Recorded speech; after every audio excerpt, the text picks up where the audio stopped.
Thank you very much for your questions. So I'm going to ask Tracy and she's going to answer them, and if she needs me to give her best a I can. So the first one is quite straightforward, Tracy. So in relation to the Harvard study, what year did it start in and why were only men included? Oh, okay. So it did start 80 years ago. So if we just do the subtraction on that, what's that? It was in the 30s anyway. So, so it started in the 1930s, yeah. And I suppose the reason that men were recruited to it is, I don't know the statistics for how many male students there were in Harvard University at that time, but I would imagine the predominance of students were male. And perhaps it was also, just an automatic assumption among the researchers to find out what was making the men happy and healthy, because the men were potentially more important. Their findings, they might have felt that their findings about what was happening with the men was more important. Maybe not. However, it is good to see that eventually they invited the wives to participate. So I think that was an important turning point as well. So they eventually invited the wives to contribute as well. And, there was a lot more learning then from that as well, particularly around the relationships and how people, became happier and healthier. Thank you. This question says, can diet reverse diabetes? Well, certainly when anybody would be perhaps on the borderline of being diagnosed with type 2 diabetes, the first course of action and the first piece of advice from anybody in the medical field that they would speak to would be to address the diet. And to a certain extent, depending on the type of diabetes, certainly diet is very, very important. And all the way through, even if a person does end up on medication for diabetes, the diet is hugely, hugely important. Can it be reversed? In very, very, very strict diet and very, very limited circumstances, yes, it probably can. But generally speaking, you would go on the advice of the GP, and then perhaps if you're going to an endocrinologist or whatever, they'll have further advice for you. But yeah, it's really on a case-by-case basis, but it is certainly possible. This question asks you about activity for the over 50s, Tracy. So how do we bring innovative, multidisciplinary, multifactorial physical activity into older people's lives? Okay, so I suppose the first thing I would say there for anybody in the 50 plus age group is reach out into your community maybe and see what's happening, because there are two things at play really, I think, as we get older. Sometimes there's a bit of loneliness. Sometimes if we want to be active and maybe our friends are not so much so, you don't have your own natural peer group, to interact with. So I would say see what's happening in your local centre. And, first of all, decide what your interests are. So if it's hill walking, see is there a local hill walking group? Or, if you're interested in an organised sport, perhaps that's badminton or whatever, find out where your local clubs are, find out where your local activities are. I know my own parents are avid pitch and putt players. There's so many things. The one thing we do very, very well in Ireland is sport and sporting organisations and voluntary sporting organisations. So if that's your thing, if a team effort and a club and that sort of thing is your thing, that's great. If you prefer more solitary activities, it's maybe just around deciding to getting back to your walking or getting back to your jogging or getting back to swimming or whatever. So, there is potential there. And I suppose when we talk about multidisciplinary and multifactorial, I suppose maybe we're talking maybe more, are we talking more around hospital settings or are we talking more around community? Or I'm not sure exactly where that's coming from. Networks and all the different players that are involved. So the gyms, the hospitals, the physicians, making recommendations, blue and green exercise, which was mentioned at the last talk. Oh, I see, yeah. Okay, yeah, great. Well, I suppose if anybody's under the care of a medical team, there would be members of the team who would be particularly good maybe at supporting you around that. Perhaps somebody from occupational therapy might be, they might have some recommendations, and they might be able to link you in with a community physiotherapist who might be able to say, well, swimming is excellent if you have, for example, if you have back trouble, it's good because it's not a load-bearing exercise or whatever. So yeah, I suppose again, if the connections are not there in your team or whoever you're interacting with, it's to try and ask them, well, how can I link that up? I'm not getting any advice around that. And again, it's the communication piece. It's about asking for that little bit of extra support or extra connection if that's what you need. Does that answer the question? Okay, thank you. The next question was quite common. What is salutogenesis? Yeah, salutogenesis. And I'm afraid in my race to the finish, I probably skipped over this a little bit, and I suppose it's important when you bring about, and I'm so glad people ask, because when you bring in these terms, it's important that if I haven't explained it properly, to be able to explain it. So if we think of well-being on a scale, and over on one end we have ill health, disease, the typical medical model of things. And if we think of looking at health and well-being in a different way and looking at the factors that contribute to well-being and to happiness, Aaron Antonovsky came up with the idea of salutogenesis. Salus was the god of, leave it with me for a second, well-being and safety, which is really interesting. So the whole idea around salutogenesis then is it's the factors in our lives that keep us well, keep us happy, that are not directly related to the illness or the absence of illness. So the other things in life, the interpersonal factors and so on. Tracy, what is the surname of Robert, who was involved in your study in Harvard? Robert is Robert Waldinger, and he's the fourth director of that research project, and it is actually really interesting. There's quite an interesting piece by the New York Times written about it, so again, if you look it up, Robert Waldinger then does a TED talk on it as well, so it is actually really interesting to hear all the different tests and the different ways that program ran and how they came to their findings, and the findings are so definitive. I think it makes it really, really interesting, and the fact that there are virtually no other studies anywhere, I think, in healthcare that have run that long, so it's great. There's two parts to this question. So have you any tips for A, a good night's sleep, and B, negative thoughts? Okay. I suppose the whole practice of bringing about good sleep, we call it sleep hygiene when we talk in kind of nursing and in medical terms. I suppose the most important things are to have a regular routine around sleep and bedtime. For those of us who are inclined to bring our devices, we should avoid bringing devices. They say that the blue light from screens, from whether that's, you watch TV on a tablet, whether you have a TV in the room, whether you have a mobile phone in the room, they say they're actually quite negatively impacting on our sleep. I suppose the other thing that they say, now I have never been able to do this, but it's one of the things that they do say in relation to sleep, is that if you find after tossing and turning and that you're really, really not getting to sleep, that you should get up and do something a little bit boring, like the ironing. Well, I don't know about anybody else, but I'm most certainly not getting up out of my bed, sleep or no sleep, in the middle of the night to do the ironing. The very thoughts of it would make me, maybe that's how it works. There has to be better tasks, Tracy. Would make me sleep. But apparently, whatever we do, whatever this boring task is that we do, we should keep the lights down.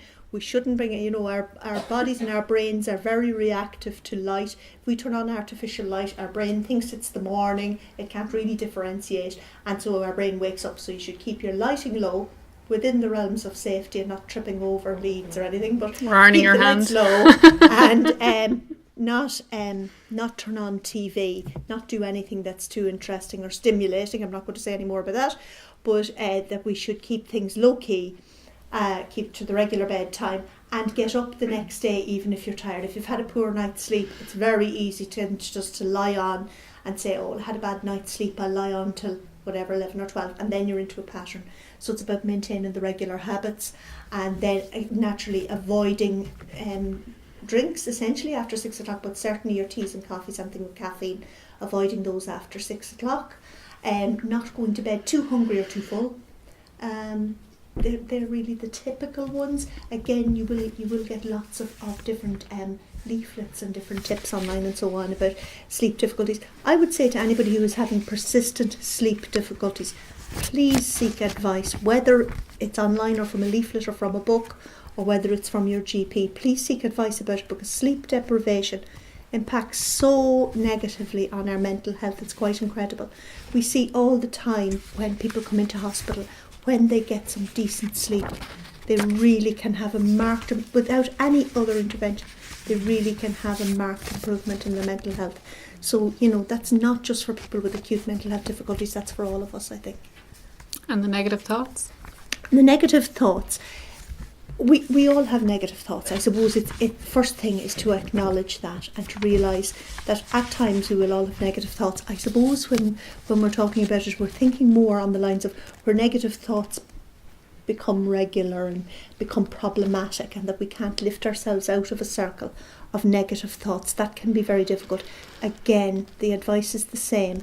If this is something that is becoming a bit unmanageable for you, it's causing you a lot of difficulties and a lot of worries, seek advice. Sometimes, that's from maybe a counselling service. Sometimes it's through your GP. Sometimes it'll be, again, about, reading up some information around negative thoughts. And then there are several different programmes. CBT is particularly helpful therapy for dealing with negative thoughts. But that's not to say that everyone who experiences negative thoughts needs to embark on a programme of CBT. There are, several different avenues that you can explore around negative thoughts.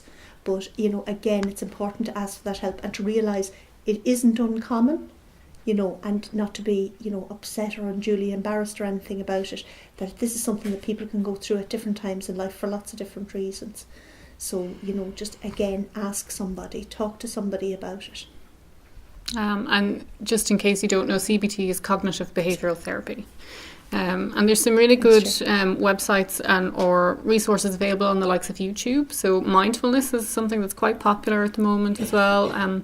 If you're into the electronics, there's a few headspace apps and that kind of stuff. So they actually help you practice mindfulness every day. And they're free resources as well that you can easily and freely access. Yeah. So I think we'll take another maybe 2 questions, just due to time. So there's 2 questions here, Tracy, that involve alcohol, I suppose. So have you any tips on breaking a habit of alcohol, and how can we make alcohol less acceptable in society? Okay. Well, I suppose everything, usually all of the bad habits we have, whether that's overuse of alcohol or whether it's smoking, whether it's overeating, whatever it is, habits are difficult to break. So I suppose the first thing is to examine, well, when I say I think I'm drinking a little bit too much, what do I mean? Is it important maybe to record and kind of say, gosh, I realised maybe over the weekend I had a couple of glasses of wine on Friday night and then I was out on Sunday night and so on. So just to kind of take note maybe for a little while and see, were you drinking in a social context, or was it this, habit which is kind of common now, where we throw a bottle of wine into the trolley in the supermarket and almost mindlessly drink that over the week, whether you're drinking a couple of glasses every night or you sit down and drink the bottle or whatever it is. So where people feel that they have a difficulty around alcohol, I would have a look at the Drink Aware website. There's some really, really good advice on there. Or again, talk in confidence to somebody about it. Talk perhaps to your GP. If it's only something that you're kind of a little bit concerned about, I would say definitely reading up, looking at the Drink Aware information is very useful, because they kind of give you the guidelines really on what is a safer, there's no such thing as a safe level of alcohol really. And, we all delight when we hear that red wine is good for your heart and, something else is good for something else. Alcohol is not good for us, essentially. If we drink alcohol safely and responsibly, it can be something that is acceptable enough in our lives, but it's never good for us really, essentially. What was the second part of the question, Ger? How can we make it less acceptable in society? How can we make it less acceptable? I suppose the kind of the laughing and joking and things that go on about people when they are intoxicated, I suppose, is a big thing I think we need to deal with in society. And, it was always, I suppose, a common enough thing in Ireland that, oh, sure, Johnny's great, crack with a few pints on him, and this type of attitude. And, I'm not being a party pooper by any manner or means, but we need to get to the point, and, as we influence young people as well, to say, drunkenness is not fun, intoxication is not fun, it's not healthy, it's not good. you know, and we need to just, again, it's about the conversations, and about just saying, you know, enough is enough. That's not easy. Cultural things are very deeply embedded. It's not easy to deal with, and you don't want to be the party pooper, especially those of us who do take a drink. So you know, you have to be careful around those conversations. But again, it's coming to the fore. People are beginning to realise, you know, the impact of alcohol, particularly it's so related to a lot of cancers now, that, you know, people are becoming more aware. So I think, you know, get your facts, you know, read up a little bit about it. Look at the initiatives, you know, like you'll have Drink Awareness Week and so on. And again, it's just about having those conversations with people, I think. We don't need to be telling people what to do, but rather just having a conversation. One last question for you, Tracy. You've mentioned a couple of times now when you have problems to talk about them. But who do you think you should talk about them to? And particularly this person saying in old age, sometimes people have problems of their own and maybe don't have the space to discuss theirs. Have you any tips on that? Okay. Well, it's true. It certainly can be a difficulty. The older we get, as you say, everybody has their own problems and their own worries and so on. And I suppose we're very conscious as we get older. We don't want to burden somebody with our problems and with our difficulties, or if we're feeling lonely or whatever. And loneliness is a huge factor for us as we age.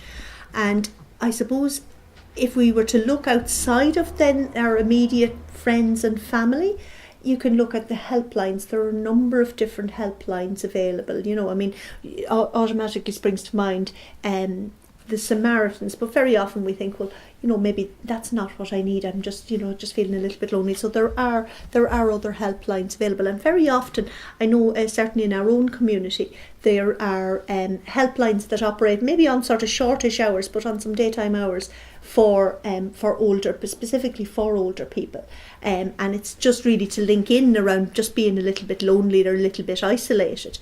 You know, it's not that, you know, it's not any huge big difficulty, but it is becoming a problem for the person, and it's, you know, it's leaving them feeling, you know, quite out and quite alone, and, you know, nobody to reach out to. So there are different programs available around, and it's, you know, maybe ask, you know, if you're in the doctor's surgery, maybe ask your practice nurse. You know, people and maybe look on community notice boards and so on. You will see signs and advertisements, and very often you'll hear about these different organisations through your local radio, which can be a useful source of information as well. Thank you very much, Tracy. Thank you.